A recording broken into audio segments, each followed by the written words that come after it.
Hello everyone. आज हम पढ़ेंगे सिंचाई के प्रमुख स्रोत एवं उनका वितरण। भारत के जो शुद्ध बोए गए क्षेत्र का लगभग 1/3 भाग सिंचित है।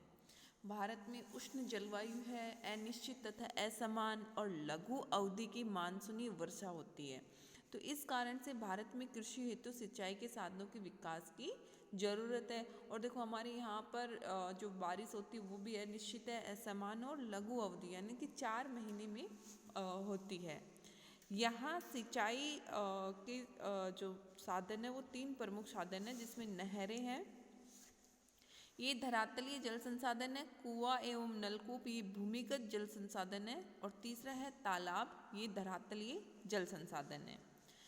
ब्रिटिश काल में अनेक नहरों एवं जलाशयों का निर्माण किया गया, जिसमें सरहिंद नहर है और जो पूर्वी एवं पश्चिमी यमुना नहर, कावेरी नदी का डेल्टाई नहर, ग्रैंड एनीकट बांध से निकाली गई नहरें इस काल की प्रमुख नहरें थी। 1950 तक नहरें सिंचाई का मुख्य साधन थी तथा देश के कुल सिंचित क्षेत्र में इनकी भागीदारी लगभग 40% थी। आज़ादी के बाद नहरों के द्वारा सिंचित क्षेत्र में क्रमशः वृद्धि होती गई, लेकिन सिंचाई के जो अन्य साधन थे उनकी भागीदारी बढ़ी और जो नहरें थी उनकी भागीदारी घटती गई। डीजल एवं बिजली के पंप सेटों के उपयोग में आने से कुओं और नलकूपों द्वारा सिंचित क्षेत्रों में वृद्धि हुई और वर्तमान में जो नलकूप और कुएं हैं उनसे सर्वाधिक जो कृषि योग्य भूमि है वो सिंचित की जाती है। नहर सिंचाई का लगभग आधा भाग जो उत्तरी विशाल मैदान है उन राज्यों तक सीमित है, और यदि हम राज्यवार देखें तो जम्मू कश्मीर के सिंचित क्षेत्र का 91.96%, छत्तीसगढ़ का 70.19%, हरियाणा का 45.30%, आंध्र प्रदेश का 35.79% भाग नहरों द्वारा सिंचित है। नहर द्वारा देश के कुल सिंचित क्षेत्र का सर्वाधिक भाग उत्तर प्रदेश में है और अन्य राज्यों में मध्य प्रदेश, आंध्र प्रदेश, हरियाणा, पंजाब और बिहार है।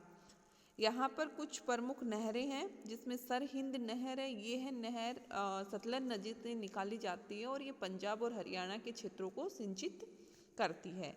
इंदिरा गांधी नहर विश्व की सबसे लंबी नहर है, जो कि सतलज और व्यास नदी के जो संगम है हरिके बैराज वहाँ से निकाली गई है, और ये राजस्थान की जो मरुभूमि है उसके गंगानगर, बीकानेर, जोधपुर और जैसलमेर जिलों की भूमि को सिंचित करती है।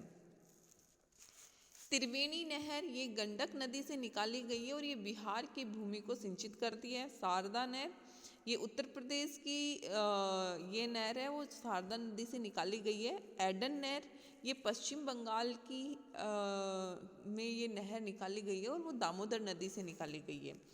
अगली है तिलपाड़ा बांध की नहरें, मयूराक्षी नदी से निकाली गई यह नहर पश्चिम बंगाल के क्षेत्रों को सिंचित करती है। अगली है मूठा नहर, ये महाराष्ट्र में खड़कवासला जो कि पुणे के निकट है, मूठा नदी से निकाली गई है। अगली है एनीकट नहर, ये कावेरी नदी से निकाली गई है और ये भारत की प्राचीन नहर है। इसके अलावा और भी है तवा, बरना, हलाली, ये मध्य प्रदेश की प्रमुख नहरें हैं। अब देखो नहर सिंचाई से कुछ समस्याएं भी उत्पन्न होती है कि नहर के द्वारा सिंचाई से नमक तथा बालू जैसे पदार्थ जो नहर के जल से साथ घुले होते हैं, सिंचित क्षेत्र में अब जब नहर का पानी खेतों में यूज किया जाता है तो ये बालू और नमक जो सिंचित क्षेत्र है उसमें जम जाते हैं और उस क्षेत्र को अनुर्वरक बनाते हैं। नहरों के अतिरिक्त जल के कारण कई क्षेत्रों में भूमिगत जल स्तर ऊपर हो गया और जिससे फसलों की वृद्धि कुप्रभावित होती है। जैसे उत्तर प्रदेश का तराई प्रदेश, यहाँ पर क्या हुआ कि नहरों से बहुत अधिक मात्रा में सिंचाई करने से वहाँ भूमिगत जल ऊपर हो गया और वो फसलों की जड़ें वगैरह गलने लग गई, तो फसलों की वृद्धि कुप्रभावित होती है। ज़रूरत से ज़्यादा जल फसलों को मिलता है, इससे जल की बर्बादी होती है। उचित प्रबंधन के अभाव में किसानों की मांग एवं फसलों की जरूरत के हिसाब से समय पर जल नहीं मिलता है। यानी कि नहर में तो पानी आता है, जब उस टाइम अगर फसलों को ज़रूरत नहीं होती है तो वो पानी ऐसे ही वेस्ट जाता है, और जब ज़रूरत होती है तब पानी नहीं मिल पाता है, तो उचित प्रबंधन का अभाव है। जल जमाव एवं संक्रामक रोग जैसे मलेरिया और डेंगू की समस्या भी नहरों के क्षेत्र में विकसित होती है। कुआं एवं नलकूप सिंचाई तो उत्तर भारत में पंजाब से लेकर बंगाल तक सतलज गंगा मैदान में कुओं की जो संख्या है वो अधिकतम है। महाराष्ट्र का जो काली मिट्टी का क्षेत्र है वो भी कुआं सिंचाई के लिए उपयुक्त है, और दक्षिणी भारत के डेल्टाई भागों में कुओं से सिंचाई की जाती है। तमिलनाडु में कुओं द्वारा सिंचित क्षेत्र चेन्नई, कोयम्बटूर और तिरुनलवेली के बीच त्रिभुजाकार रूप में फैला हुआ है। ये पूरा कुओं के द्वारा सिंचित क्षेत्र है। नलकूपों की जो सर्वाधिक संख्या है 50% से भी अधिक वो उत्तर प्रदेश में है, और गुजरात, उत्तर प्रदेश, गोवा, राजस्थान, पंजाब, महाराष्ट्र, मध्य प्रदेश आदि नलकूप एवं कुओं द्वारा सिंचित क्षेत्र हैं।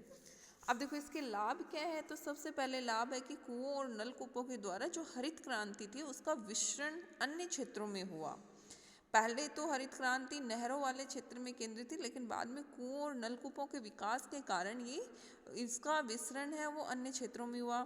कृषकों को आत्मनिर्भरता बढ़ी, क्योंकि जो नहर सिंचाई है वो सरकारी तंत्र पर निर्भर रहने की मजबूरी है किसानों की, वो घटी है कुओं एवं नलकूपों से। सिंचाई जो खर्च है उसमें कमी आई है, जल की बर्बादी में भी कमी आई है, साथ ही जो नहर की मुख्य समस्या थी लवण एवं बालू के जमने की, उसमें भी निजात मिली है किसानों को। लेकिन इसकी भी कुछ समस्याएं हैं। सबसे पहली समस्या तो यही है कि शुष्क प्रदेशों के लिए उपयुक्त नहीं है। दूसरा, बिजली की कमी के कारण पंप सेटों से होने वाली सिंचाई बाधित होती है। अगर बिजली नहीं आएगी तो सिंचाई नहीं हो पाएगी। और कई क्षेत्रों में तो अति जल दोहन के कारण, यानी कि भूमिगत जल का अधिक दोहन किया गया है, तो वहाँ पर नीचे जो भूमिगत जल स्तर है उसमें कमी आई है। तो ये इसकी कुछ कमियाँ थी। अगला है तालाब सिंचाई। तो उबड़ खाबड़ जो प्रायद्वीपीय भारत में तालाब सिंचाई का विशेष महत्व है, क्योंकि वहाँ पर एक तरफ तो पथरीली भूमि है जिसके कारण कुएं और नलकूप आदि जैसे सिंचाई साधनों का विकास संभव नहीं है। दूसरी ओर अपारगम्य चट्टानों की वजह से वहाँ पर वर्षा जल को प्राकृतिक या कृत्रिम खड्डों में जमा करना आसान होता है। तो इस कारण से उबड़ खाबड़ प्रायद्वीप भारत में तालाब सिंचाई विशेष उपयोगी है, और यहाँ पर जल का भूमिगत रिसाव नहीं होता है। अगर हम देखें कि कुल सिंचित क्षेत्र में तालाब सिंचाई का योगदान सबसे ज़्यादा तमिलनाडु में है, और तमिलनाडु तालाब द्वारा सिंचाई में प्रथम स्थान रखता है, और यहाँ कुल सिंचित भूमि का 19.17% तालाब के द्वारा सिंचित होता है। इसके बाद उड़ीसा जो कि 14.60, आंध्र प्रदेश 13.40%, केरल 13.26%, कर्नाटक 9.47%, पश्चिम बंगाल 7.37%, छत्तीसगढ़ 4.78% एंड बिहार 3.24%। ये कुछ अन्य राज्य हैं जो तालाब द्वारा सिंचाई करते हैं। तालाब की अगर सर्वाधिक संख्या हम देखें तो वो तमिलनाडु में है, और तमिलनाडु में भी सबसे अधिक तालाब तिरुचिरापल्ली जिले में पाए जाते हैं। अब भारत में सिंचाई योजना को योजना आयोग द्वारा 3 भागों में बांटा गया है। सबसे पहले आती है वृहत सिंचाई योजना। इसके अंतर्गत उन सिंचाई परियोजनाओं को शामिल किया जाता है जिसके अंतर्गत 10,000 हेक्टेयर या उससे अधिक कृषि योग्य कमान क्षेत्र में सिंचाई होती है। और देखो, वृहत सिंचाई योजना के अंतर्गत बड़ी नहरें और जो बहुउद्देशीय नदी घाटी परियोजनाएं हैं उनको सम्मिलित किया जाता है। अगला आता है मध्यम सिंचाई योजना। इसके अंतर्गत उन सिंचाई परियोजनाओं को रखा जाता है जिसके अंतर्गत 2,000 हेक्टेयर या उससे ज़्यादा और 10,000 हेक्टेयर से कम कृषि योग्य कमांड क्षेत्र को सिंचित किया जाता है, यानी कि 2000 से 10,000 हेक्टेयर के बीच के जो क्षेत्रों को सिंचित करते हैं उन परियोजनाओं को इसके अंतर्गत सम्मिलित किया जाता है। अगला आता है लघु सिंचाई। इसके अंतर्गत 2000 हेक्टेयर से कम कृषि योग्य कमांड क्षेत्र को सिंचित करने वाली सिंचाई योजनाओं को सम्मिलित किया जाता है। तो ये सिंचाई योजनाओं को योजना आयोग ने 3 भागों में बांटा है, वो है, और हमने नहरें, कुआं एवं नलकूप सिंचाई और तालाब सिंचाई के बारे में पढ़ा है।